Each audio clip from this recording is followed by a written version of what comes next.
I'm Dan Wootton. This is Outspoken episode number 510, and breaking right now, the UK is on the brink as we come on air with flash protests backed by Tommy Robinson due to start in 2 hours' time after the horrific beheading attempt in Belfast by a sick and twisted Sudanese illegal migrant.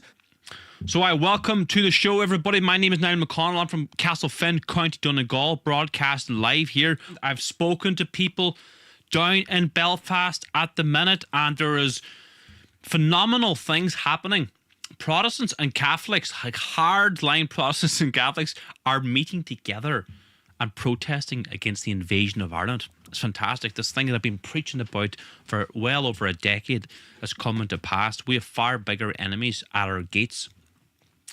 You know, we need to bridge the old divide, break down the old barriers of Catholic versus Protestant, and unite under the banner of Christ against these foreign invaders, these Somalians, these Sudanese, these Congolese, these people who should not be in our island of Ireland. Well, I think Philip Dwyer is broadcasting. I think also, I don't know how successful he's going to get at streaming, because I think the boys on the ground have said no cameras, so I don't think there's going to be, tea and biscuits tonight.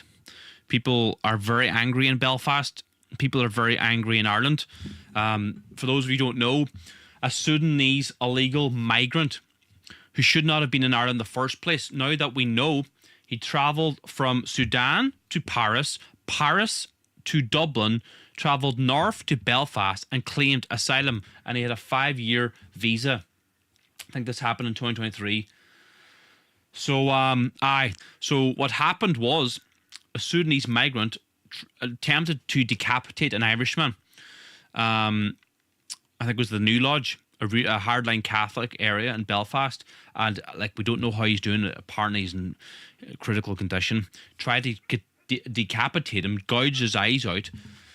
So hopefully he makes recovery. God bless him. We're thinking about him. And God bless the family, and our prayers and thoughts go out to them, right? The whole community here they're just up in arms. And as you can see, the shops behind me they are all closed. And the reason why they've closed is because they was told to all be closed by 5 p.m.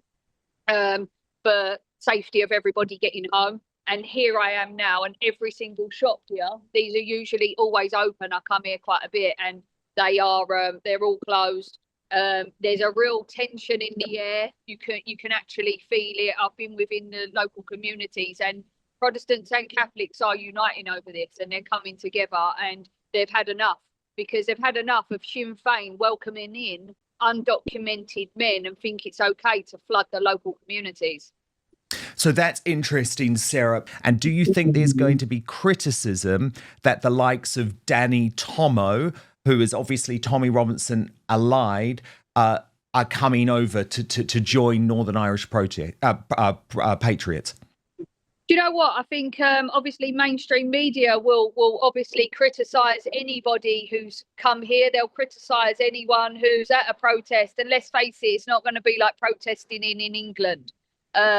We all know how they operate out here, and they don't take things lightly. And this has been a direct attack at somebody from their community, and they've been attacked by, and we already know that they're trying to say that the man was probably suffering with mental health issues, the attacker, and that's not good enough. It's not good enough. Obviously, anyone who thinks it's acceptable to start trying to decapitate someone in the street or anywhere is obviously deranged, but we don't want them people in our communities.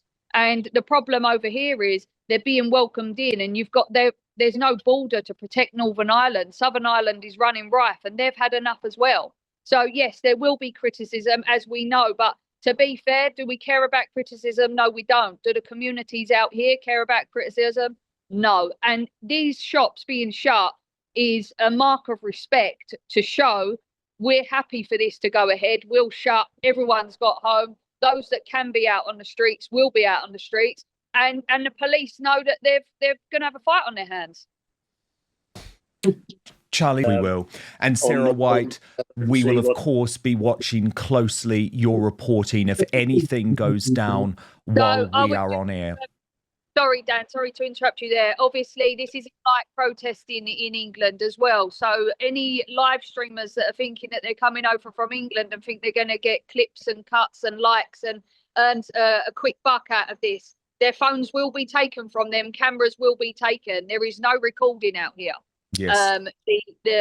And that's, different laws apply. Yeah, different laws, and they will be told. So anyone who thinks that they're going to come out here and be treated, and also depending on what community, it depends whether you'll be welcomed as well, because in the Catholic community you're not going to be welcomed as an English person. So you have to tread very carefully out here, and you have to know the laws and abide by them. Absolutely. Well, look, that's why we're going to rely on the reporting of brilliant independents like you, Sarah White. Thank